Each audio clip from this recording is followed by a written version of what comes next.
तहसील में ओबीसी महासभा ने राष्ट्रपति को संबोधित 23 सूत्रीय ज्ञापन एसडीएम को सौंपा। तहसील परिसर में सोमवार दोपहर 12 बजे ओबीसी महासभा ने राष्ट्रपति को संबोधित 23 सूत्रीय ज्ञापन एसडीएम को सौंपा। ज्ञापन में ओबीसी जाति की जनगणना कराने और जनगणना के आधार पर आरक्षण देने की मांग करी। ओबीसी के लिए लोकसभा और राज्यसभा में सीटें आरक्षित करने और ओबीसी वर्ग के पिछड़े, अति पिछड़े कर्मचारियों, अधिकारियों, अधिवक्ताओं के साथ सामान्य वर्ग अधिकारियों द्वारा जातिगत भेदभाव के कारण शोषण, अन्याय, अत्याचार के बढ़ते मामलों पर रोक लगाने के लिए उन्हें दंडित किया जाए। उत्तर प्रदेश के गन्ना किसानों सहित देश भर में किसानों की वर्तमान उपज मूल्य बढ़ाकर 3 गुना की जाए। कॉलेजियम सिस्टम के द्वारा न्यायाधीशों की नियुक्ति प्रक्रिया को समाप्त कर न्यायिक सेवा आयोग का गठन कर उनके माध्यम से परीक्षा के द्वारा न्यायाधीशों की नियुक्तियां की जाएं। बेरोजगार युवक युवतियों के विकास सुनिश्चित करने के लिए मासिक बेरोजगारी भत्ता, न्यूनतम आवेदन शुल्क, किराया भत्ता जैसी सुविधाओं के साथ रोजगार गारंटी बिल लाया जाए। देश हित में ईवीएम मशीन हटाकर बैलेट पेपर से चुनाव कराया जाए। ऐसी 23 मांगों को लेकर ज्ञापन सौंपा गया। देखिए पूरी रिपोर्ट विस्तार से।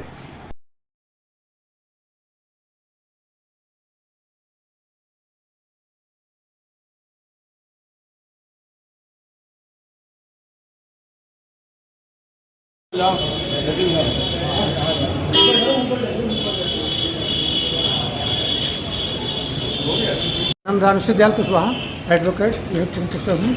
आज किस संबंध में आप लोग ज्ञापन देने? आज हम लोग ओबीसी महासभा के माध्यम से महामहिम राज्यपाल महोदय जी को एसडीएम साहब द्वारा जो है एक ज्ञापन देने आए हैं। उसमें हम लोगों की सबसे बड़ी मांग ये है कि जिसकी जितनी संख्या भारी उसकी उतनी हिस्सेदारी। जिस समाज की जितनी संख्या है उसी हिसाब से उन्हें आरक्षण दिया जाए।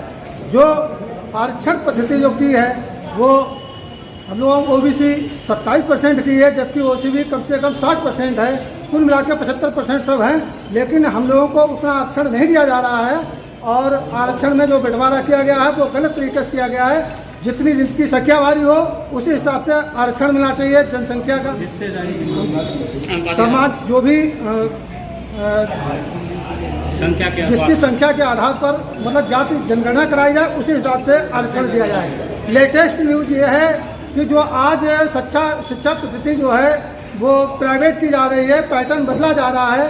तो हमें इस बात से परेशानी नहीं है कि गरीब का बच्चा खटिया पे पढ़ लेगा, अमीर का बच्चा सोफा पे पढ़े, लेकिन शिक्षा पद्धति, शिक्षा पैटर्न एक होना चाहिए। किताबें एक होनी चाहिए, चाहे वो गवर्नमेंट स्कूल में पढ़े, चाहे वो प्राइवेट स्कूल में पढ़े, चाहे वो कॉन्वेंट स्कूल में पढ़े। शिक्षा पद्धति और किताबें एक होनी चाहिए, जिससे कि समान शिक्षा का अधिकार मिल सके।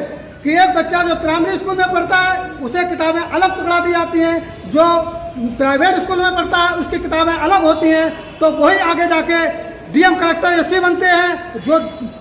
जो प्राइवेट स्कूलों में पढ़ते हैं उन्हें आगे कुछ मालूम नहीं होता। शिक्षा प्रति पैटर्न अलग चेंज किया गया है। तो हम लोगों की मांग यह है कि पैटर्न एक होना चाहिए, किताबें एक ही होनी चाहिए।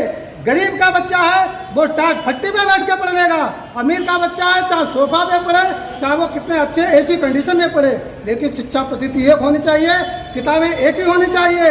अब किताबों का ये किया कि एक साल में एक ही किताबें रह जाती हैं, अगली वर्ष उनके छोटे बच्चे हैं या छोटे भाई हैं नहीं पढ़ पाते हैं। किताबें भी वही होनी चाहिए जो एक से लेके आगे जैसे पूर्व में चलती थी किताबें, कि एक हमारा छोटा भाई था वो पढ़ लेता था, उससे छोटा भाई वो पढ़ लेता था।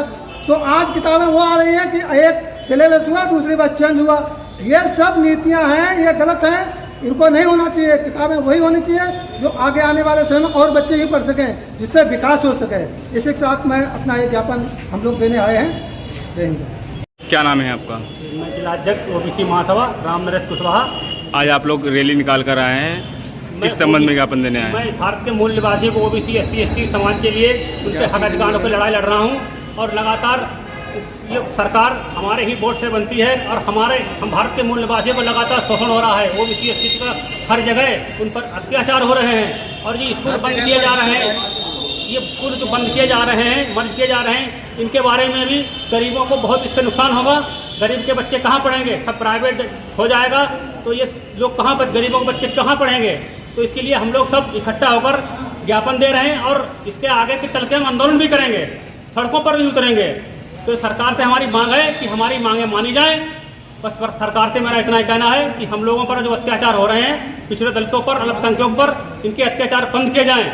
अधिकारों के बारे में सरकार सोचे और इनको संख्या के अनुपात में हिस्सेदारी दे, क्योंकि हमारी ओबीसी की संख्या 70 से 75% है और हिस्सेदारी हमारी बिल्कुल 0 के बराबर है। वोट हमारे से सरकार बनती है और हमारा ही तिरस्कार करती है। तो सरकार से हमारी मांग है कि हम लोगों को हिस्सेदारी दें और ये ईवीएम खत्म करें, बैलेट पेपर सिस्टम लाएं। स्कूल के जितने बंद किए जा रहे हैं